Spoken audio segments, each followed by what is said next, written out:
Hello, hello, hello. Welcome, welcome, welcome. Thank you, thank you, thank you. This is Matthew. This is MattTv, 5 o'clock Pacific in beautiful White Rock, supernatural British Columbia. My name is Matthew. This is MattTv on Facebook Live, but this episode, like the last few, is being powered by StreamYard, which I'm so thankful for. Anyone who's seen MattTv in the past knows that I love to do split screens. I've done phone interviews, but being able to share the screen with the individual that you're talking to just makes the conversation that much more realistic and enjoyable and fun. So that being said, I'll be speaking with Carleton County resident Aaron Bouma here in just a couple of moments. We just did a test here like 8-9 minutes ago just to make sure that we would be able to connect. So I'm just on a laptop. This is new for me, looking at this designated camera in the laptop. So if you see my eyes averting, it's just to check messages or to do the typing into the laptop. So what I'm going to do right now is I'm going to send an invitation to Aaron Bouma in Messenger and give him the opportunity to join MattTv on the 7th day of July, 2020. So here we go.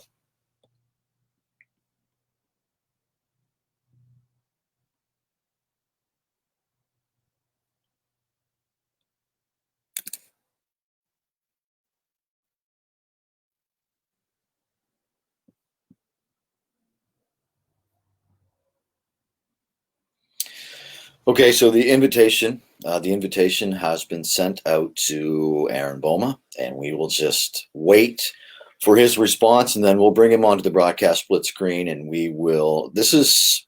I'd have to ask Aaron how many times he's been on the broadcast, but at least half a dozen times over the 3.5 years that I've been doing MattTv. So always look forward to getting caught up on what he's doing, and he's here right now. So let's just bring him into the broadcast. Hey. Right. Take two, a success. How you been? I'm good, man. How are you doing? Good. Man, busy day. Just working in the shop, and then I just went for a nice 6K run. Therapeutic. Just great. 6K. So where do you go when you're 6K? Is it like 3 kilometers out and then 3 kilometers back? No, usually just like 6 kilometers or 10 kilometers, like all the way to Lakeville from Jacksontown, or to and usually get picked up, or it depends. Yeah. And you're just getting back from a run now. About 15 minutes ago. 15 minutes ago. Okay. So when we were doing the test run, you were just getting back from a run. Yes. Okay.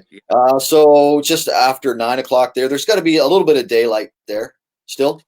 Yes, absolutely. Oh yeah, there's daylight left. Okay. Absolutely. Okay. I was just trying to figure out before you joined the broadcast, how many times do you think you've been on this show? I said half a dozen, at least, easily 6 times.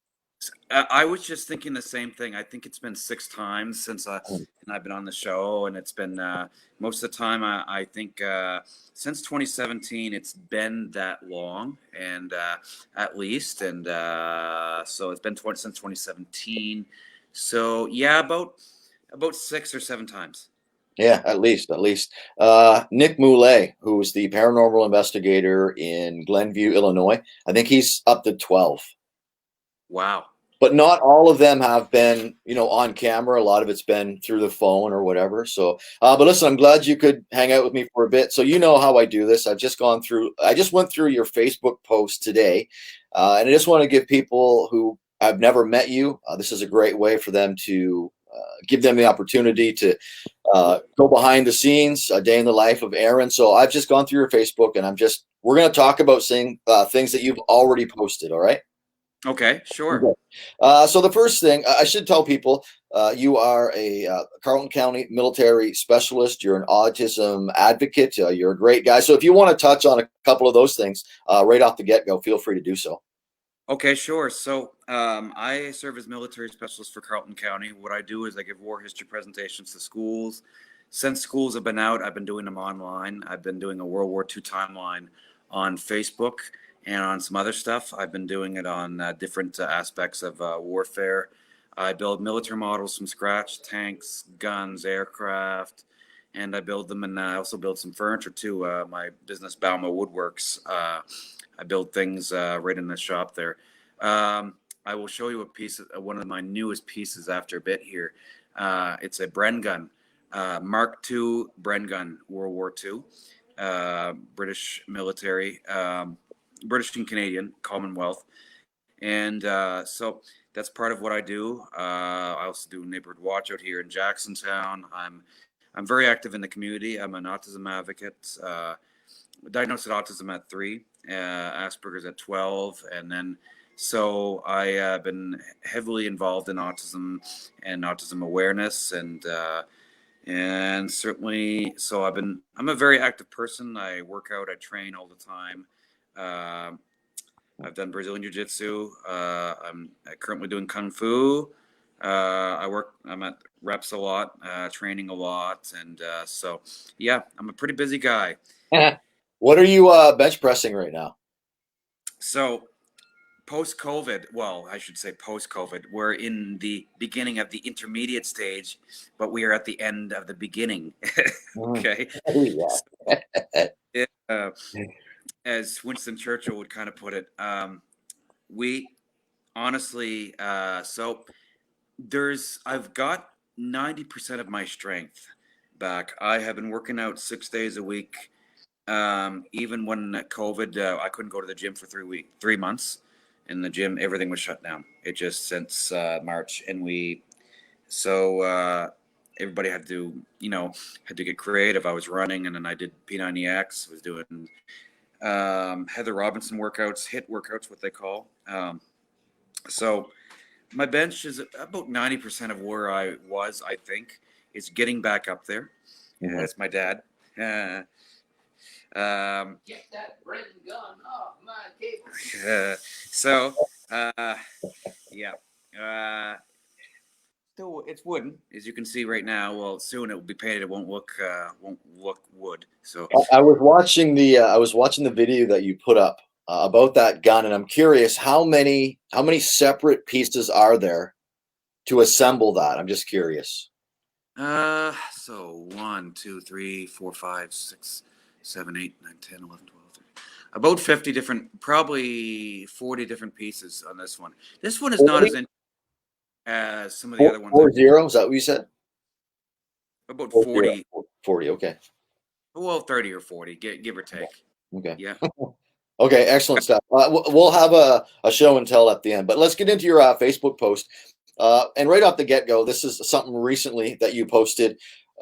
Unfortunately, this is happening. Military service members are coming forward with stories of sexual assaults. You obviously believe that we need to be made aware of this and action needs to be taken. So the U.S. military, 2 members of the U.S. military have been found, and they were 2 of them apparently were murdered just recently within the last bit. The whole story of that is, of course, nobody really knows.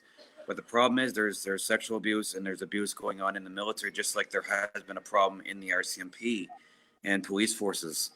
It's been a problem, and it's been a problem publicly for a numbers of years. And now it's becoming more open because of, we have civil rights that are improving. People are making more, they're whistleblowers putting this out there in the military. And certainly the brass are taking it seriously. But not only that, but the Ministry of National Defense, Department of Defense of the United States is taking everything very seriously. It's a problem, and I know it's a problem in Canada, just as it's a problem in maybe England and France and certainly the United States. So, like in anything, unfortunately, the military is known for being a very manly, rah, type of thing, right? Like, power, aggressive, but it's also, it's women can serve in just about every capacity that man can serve now. Women back in 2001, they were allowed to again serve on submarines, which is a first. So there were never women paratroopers. There were never women in direct military combat in Western militaries nearly as much as maybe like the Second World War, the Russian military, other militaries. Our Western we're more sensitive in that type of category. But now women are being allowed to, and that's good, and that's good. But then there's also the problem with members that are, taking it upon themselves to harass it, which is not appropriate. And that comes in any capacity, right? In any profession, and it's certainly got to be stopped. Yeah. Just a few weeks ago, on I think it was June 21st, a petition was launched, and within the first 48 hours, 1,500 signatures were put down in order to try and get Indigenous war hero Tommy Prince, is it? Yes, Tommy Prince on the $5 bill. Talk about that, because that was up on your Facebook page.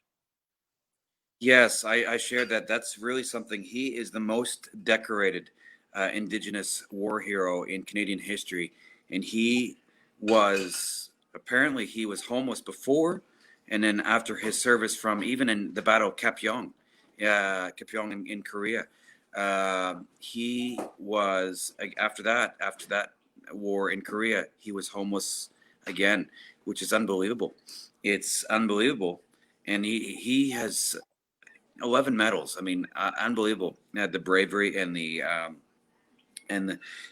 service that this man has served for our country, and I think he needs to be on the $5 bill. I think that would be an inspiration, not only for Canada, but set a precedent for the world in that category.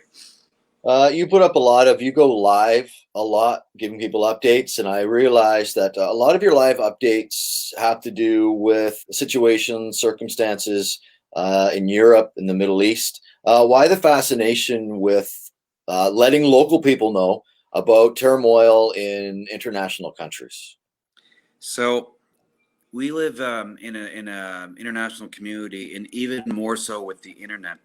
But I want to give the perspective that things are the way they are here. We're so lucky here, but in a lot of other countries right now, at different countries from Syria to Libya, where General Haftar and his troops are, continuing the civil war.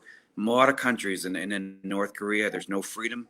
There's either civil war in certain countries, I want to remind people that how lucky we are, and on the world stage, people should know what's going on in the carnage, and they should know that it's not okay. I mean, we all have, as members of the international community, we all have a duty to know, but also we should have opinions on things. And if we're not up to date, then that's the problem. People sometimes will stay they will stay, in a sense, ignorant to these types of facts, and it won't help them. It won't help us in the long run. The more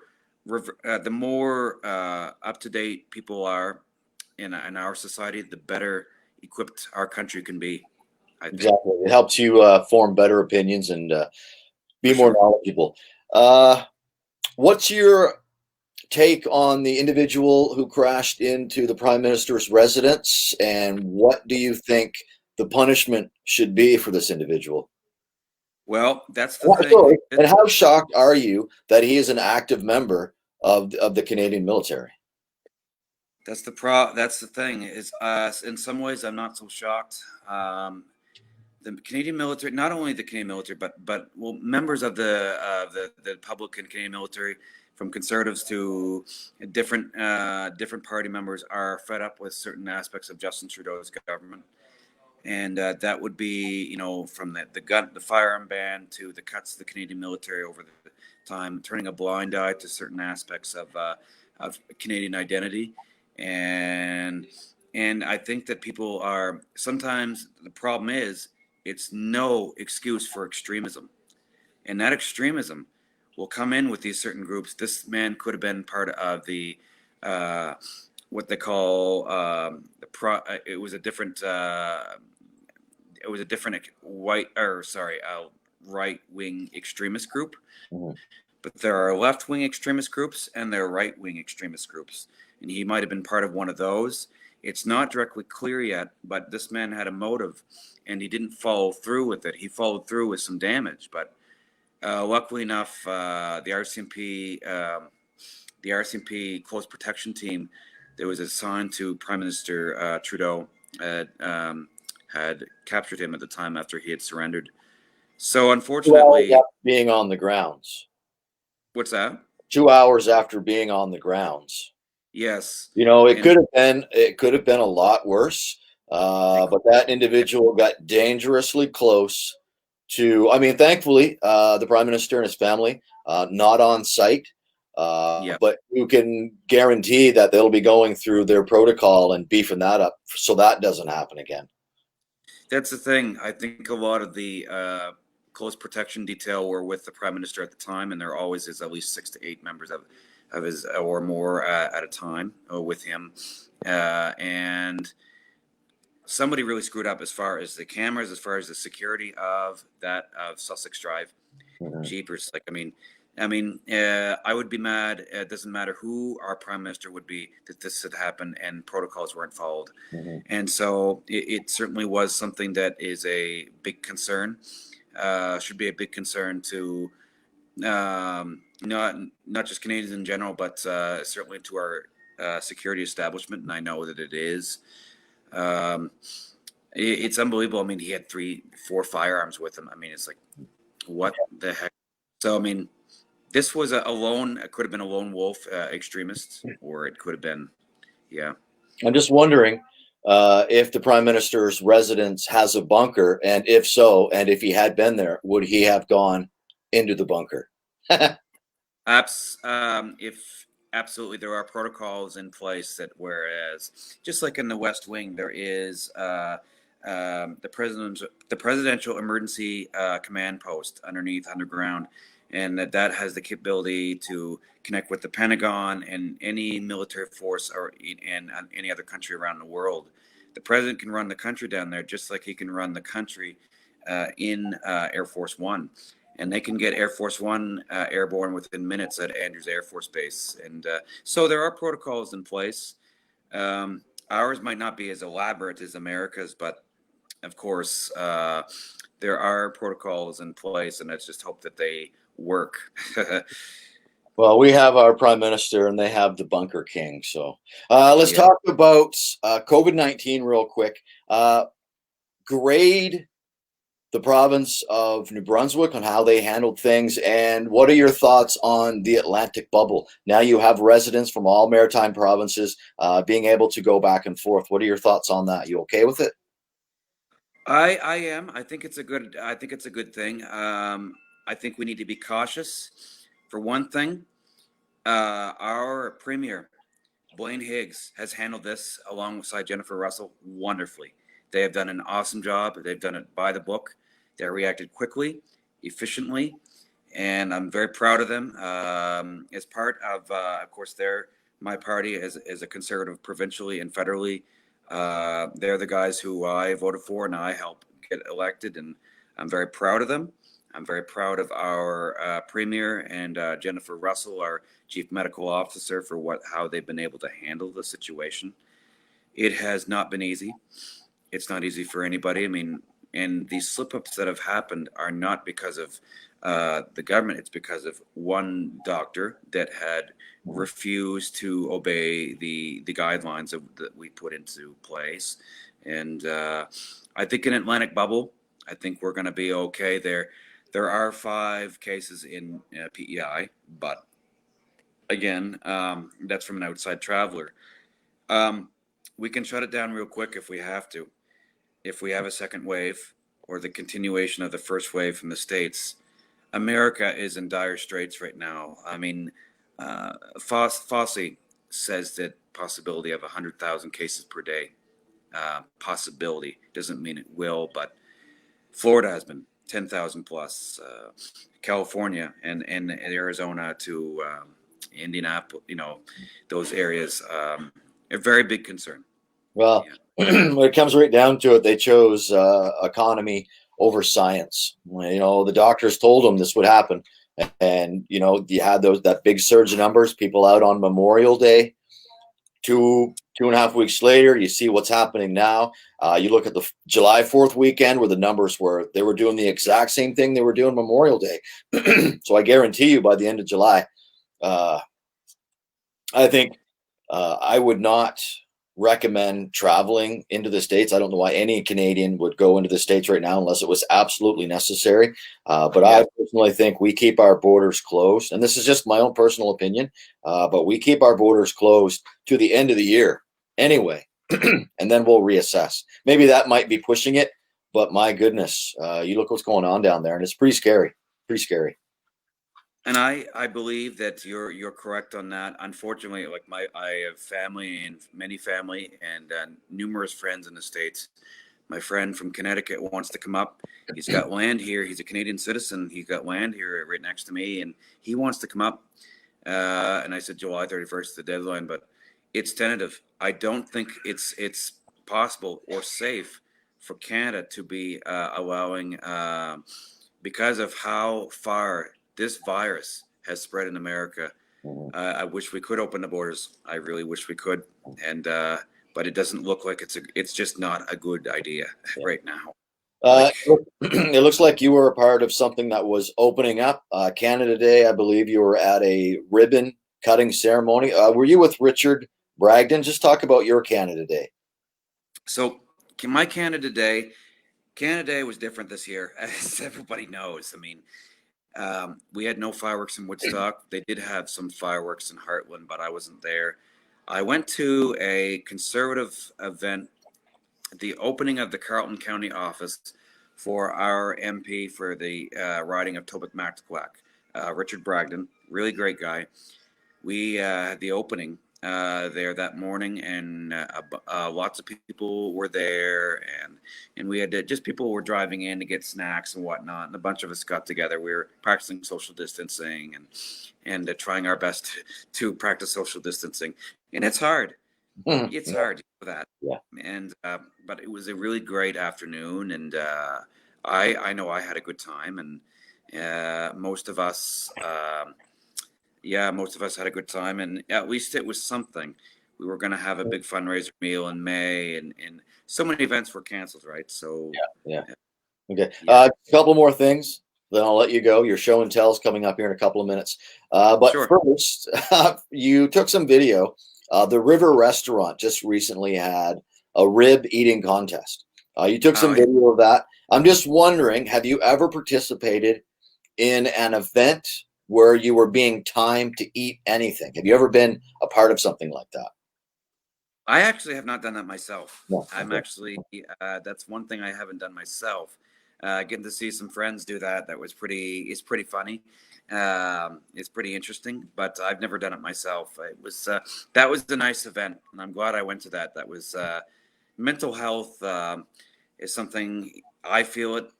All of us feel it when being cooped up like this and not being able to go and visit people in large crowds or visit friends is it's tough. Mm-hmm. And so that's what going out like that, having events like that, it's important.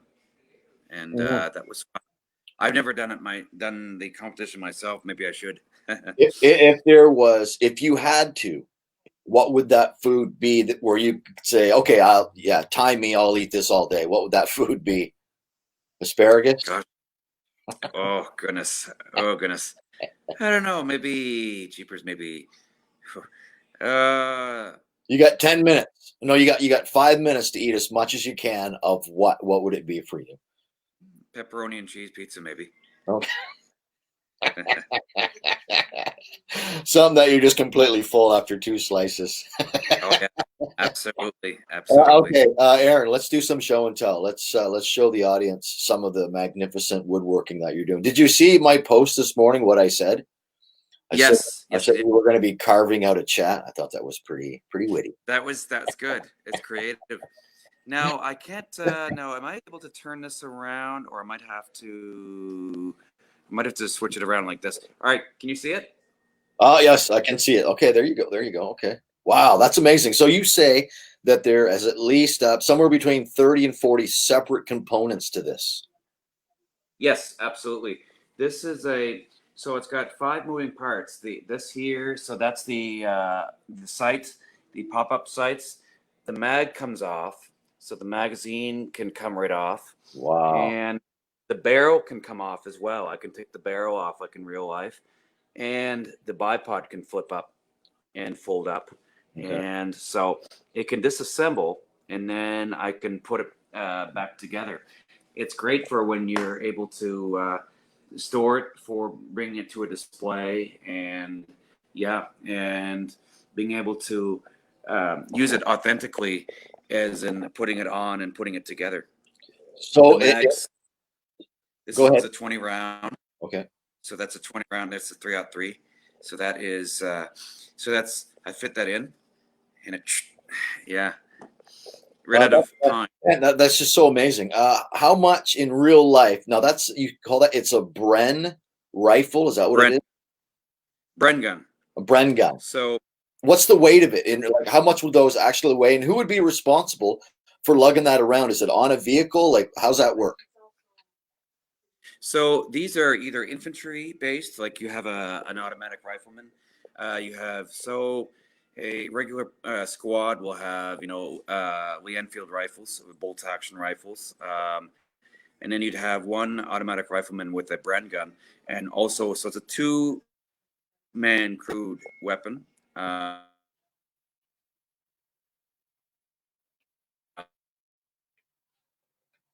You're just freezing on your end. We'll just wait for that to clear up.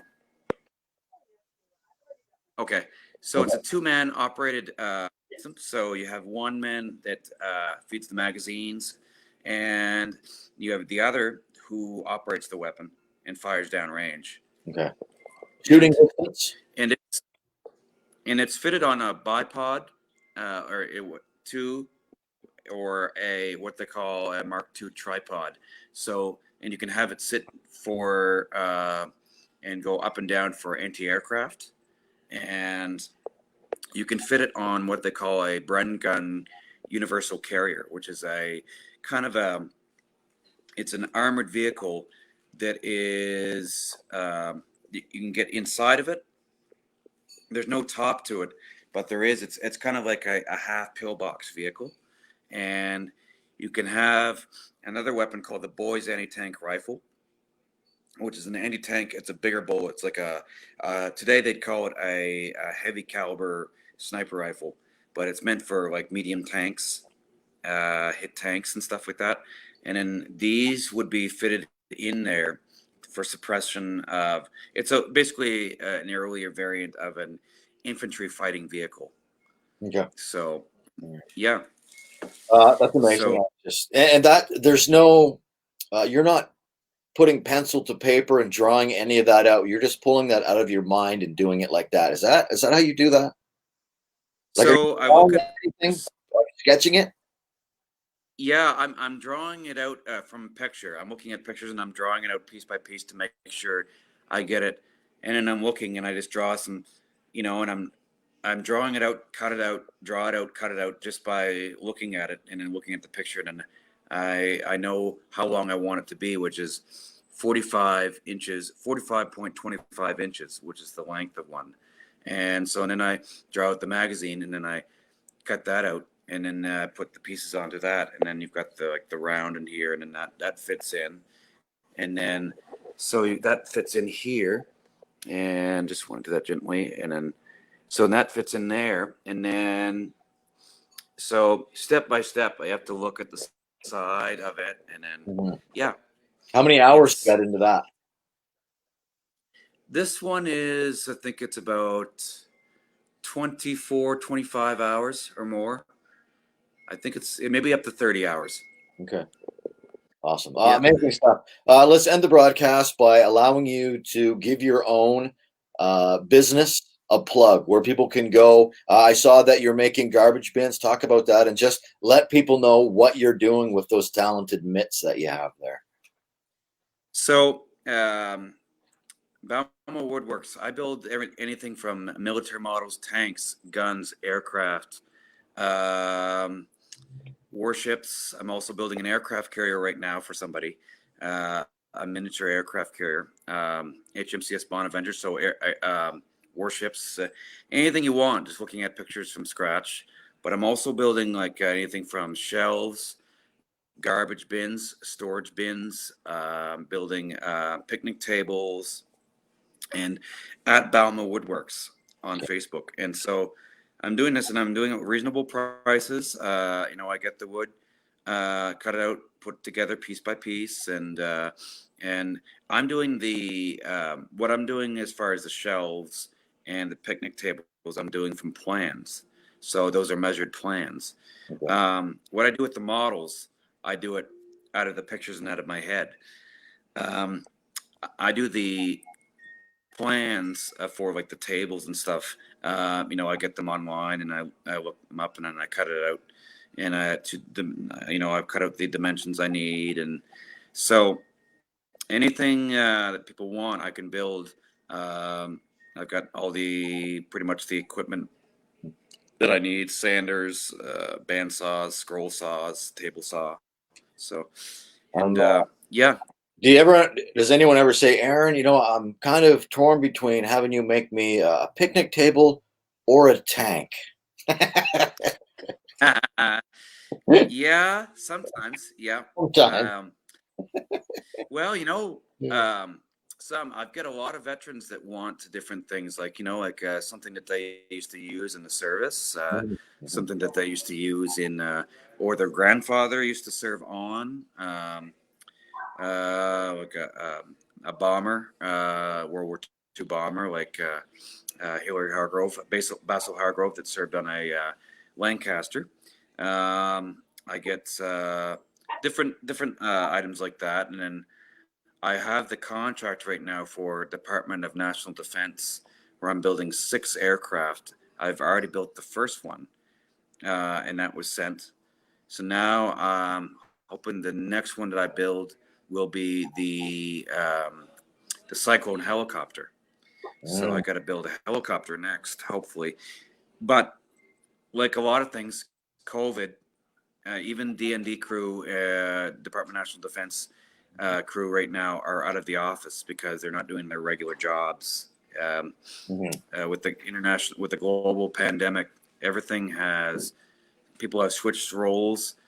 In the military, it's Operation Laser, which is the help and training and containment of this virus. And then a lot of the combat troops are been ordered to stay home and stand down until this has been over, or they're doing training at certain batteries and then upping their training, but they're limiting their access to, out in public. So, yeah, it's different. Yeah, it is. Different times. Thanks for hanging out with me, brother. I appreciate it. Hey, anytime. And when you're out jogging, don't be one of those joggers that jogs on the white line. Get closer to the ditch, man, or find a nature trail. I don't get it.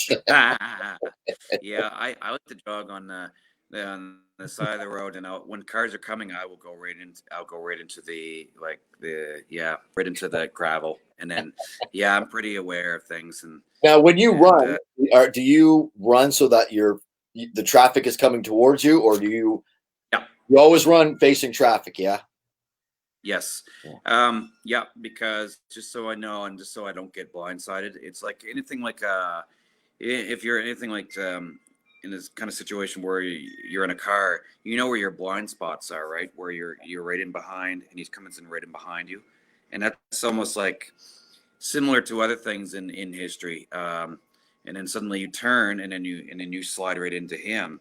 So that's why I like to know what's coming at me, and usually that's the best way to run if you're running on the road. I do it much safer by not running. Eliminate that hazard altogether, Aaron. Yeah, but then you defeat the purpose of getting then that defeats the purpose of trying to get fit too. Yeah. And of course that's an excuse for being lazy, but anyway. Okay, Aaron, thanks for hanging out, brother. Good luck with all your woodworking. I hope you get some business. Put up some links to your stuff on this page if you want, and we'll talk later down the road. Okay, awesome. We'll talk soon, and all right.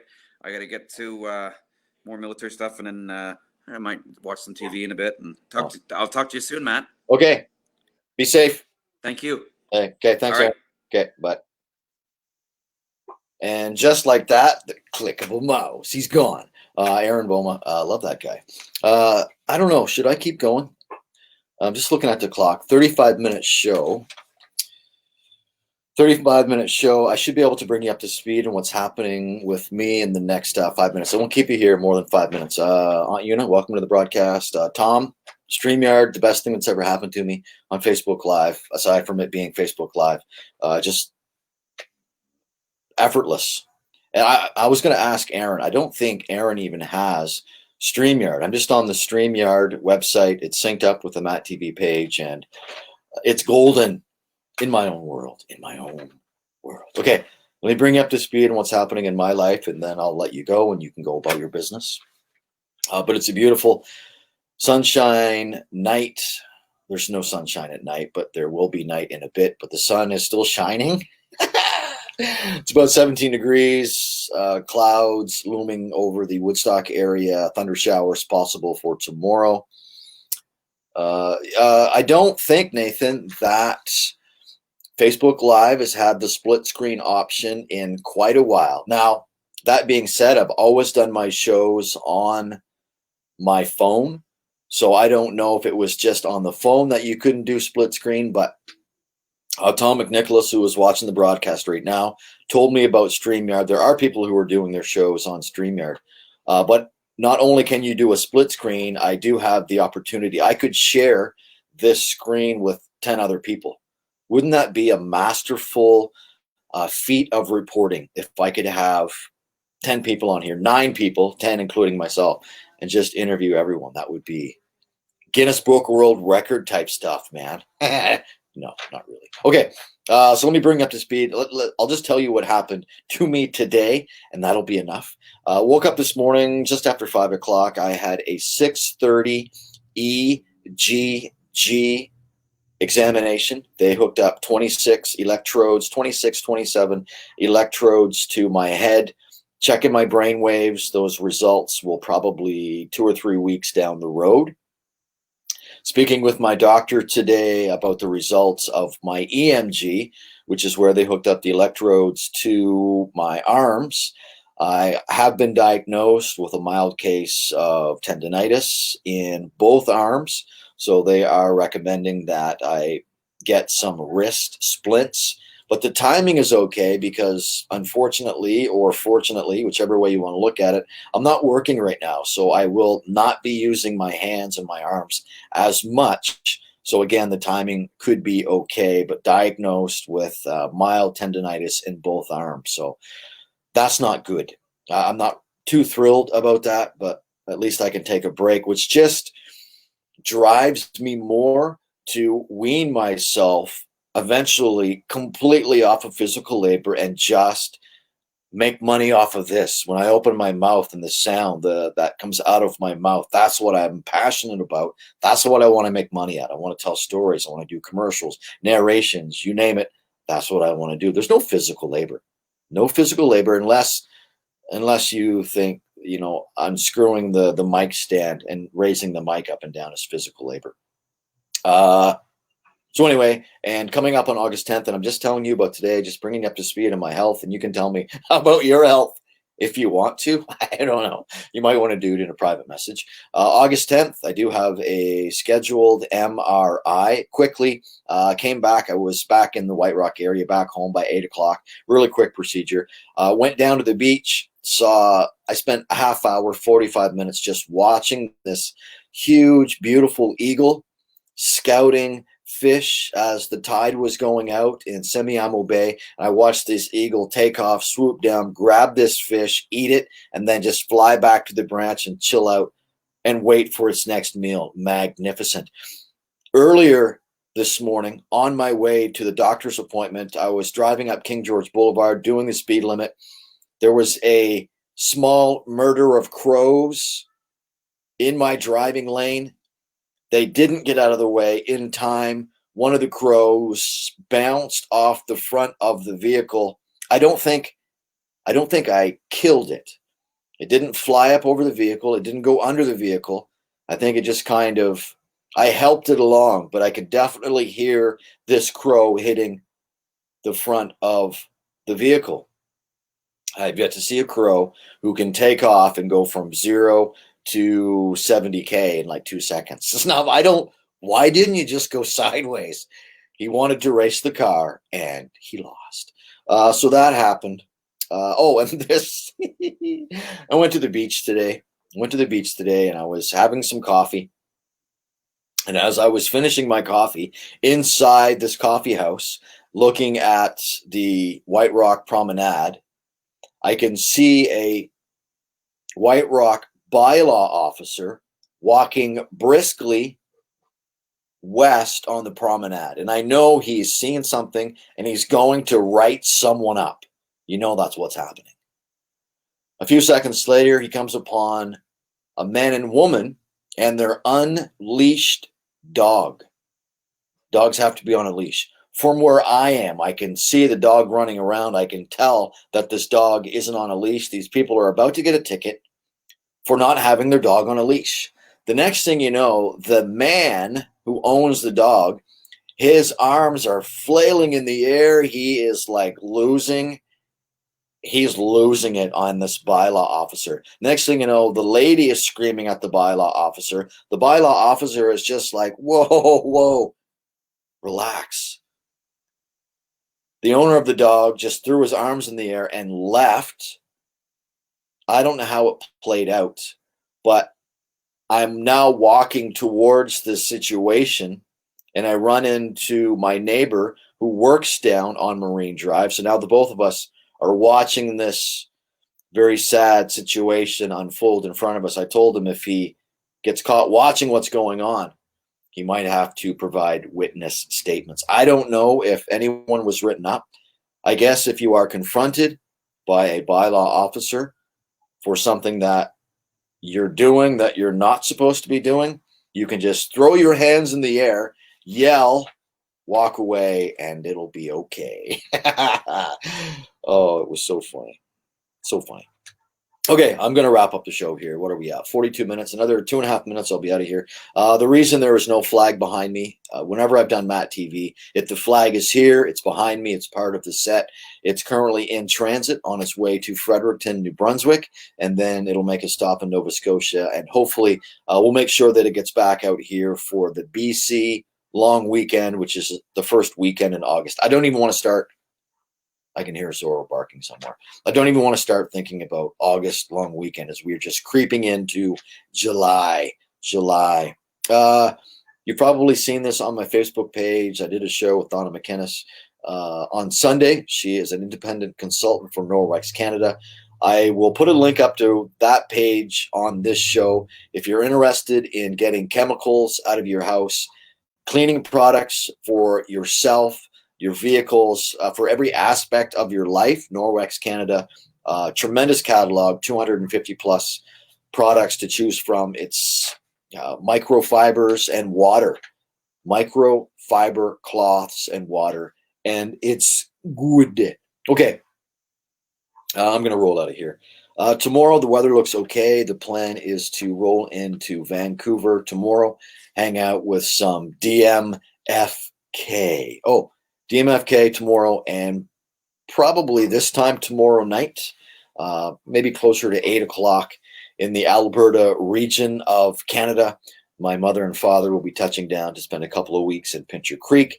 Brother Mike, Tanya, getting married this weekend. July 11th, Brother Mike, Tanya, getting married in Pincher Creek. Mom and Dad will be flying in tomorrow. So that's going to be great.